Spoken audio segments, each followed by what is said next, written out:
HQ-9 fail, अब साइपर उड़ाएगा भारत। पाकिस्तान की गलती, तुर्की की बदनामी तय।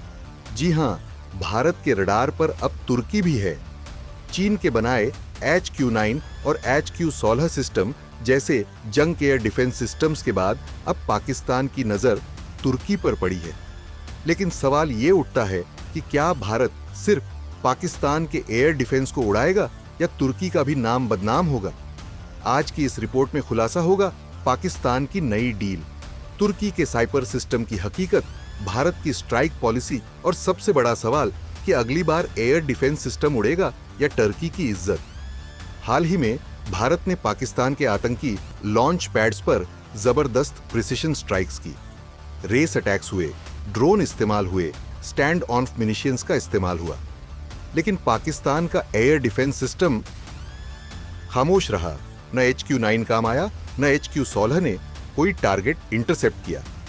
पाकिस्तान को भरोसा था चीन पर, और चीन ने हमेशा की तरह पाकिस्तान को धोखा दे दिया। HQ-9 और HQ-16 जो चीन के कॉपी पेस्ट सिस्टम है, भारत के रडार जामिंग और मल्टीवेव अटैक के सामने ढह गए। अब पाकिस्तान ने अपना रुख मोड़ा है तुर्की की तरफ। IDRW और यूरेशियन टाइम्स की रिपोर्ट के मुताबिक पाकिस्तान अब तुर्की से साइपर ब्लैक 1 और ब्लैक 2 एयर डिफेंस सिस्टम खरीदने की प्लानिंग में है। साइपर 1 की बात करें तो इसकी रेंज 100 किलोमीटर, एक साथ 10 टारगेट को एंगेज करने की क्षमता, 100 टारगेट्स की एक साथ ट्रैकिंग से लैस है, जबकि साइपर 2 प्रोटोटाइप स्टेज में है जिसकी रेंज 150 किलोमीटर, अब तक फुल ऑन ऑपरेशनल नहीं, और पाकिस्तान की सोच है कि अब चीनी नहीं तो तुर्की सही। लेकिन सवाल है कि क्या साइपर सिस्टम भारतीय फौज की स्ट्राइक टैक्टिक्स को रोक पाएंगे? दरअसल भारत अब सीधे सीधे फॉरवर्ड स्ट्राइक पॉलिसी पर काम कर रहा है। ऑपरेशन सिंदूर इसका सबसे ताजा उदाहरण है। भारत की एयरफोर्स अब सिर्फ टारगेट को ट्रैक नहीं करती, वो उसे खत्म करती है कि वो भी बगैर सीमा लांघे। फ्यूचरिस्टिक वेपनरी, स्टील्थ ड्रोन्स और मल्टी स्पेक्ट्रम इलेक्ट्रॉनिक वॉरफेयर से लैस है। अब अगर पाकिस्तान साइपर लगाएगा और वो भी अगले 6 महीने में, तो भारत की स्ट्रैटेजी पहले से ज्यादा एडवांस होगी। तुर्की आज दुनिया में अपने डिफेंस इक्विपमेंट्स के लिए ब्रांडिंग कर रहा है। बैरक्टर TB2 ड्रोन्स हो या साइपर सिस्टम, तुर्की अब खुद को नेटो और मुस्लिम दुनिया के बीच एक रक्षा निर्यातक के तौर पर पेश कर रहा है।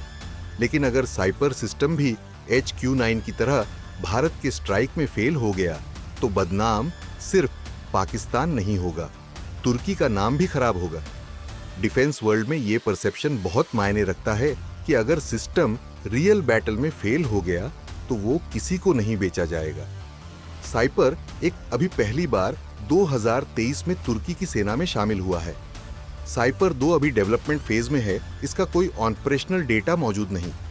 साइपर का सबसे बड़ा दावा है मल्टी टारगेट एंगेजमेंट, लेकिन अगर भारत स्पूफिंग, D2D जामिंग और लुर्स से साइपर को फुल लोड करा दे तो असली टारगेट को साइपर मिस कर देगा। यही भारत की नई रणनीति है कि भ्रम फैलाओ, टारगेट उड़ाओ। पाकिस्तान फिर वही गलती कर रहा है, बिना टेस्ट किए सिस्टम खरीदना। HQ-9 खरीदा, फेल हुआ, अब साइपर लेगा और वही कहानी दोहराएगा, और इस बार जब भारत स्ट्राइक करेगा तो बदनामी पाकिस्तान की नहीं, तुर्की की होगी। तब दुनिया बोलेगी कि भारत के सामने कोई एयर डिफेंस नहीं टिकता। खैर, पाकिस्तान की बेवकूफी तुर्की को भारी पड़ सकती है। भारत अब सिर्फ टारगेट नहीं करता, बल्कि वो मैसेज छोड़ता है।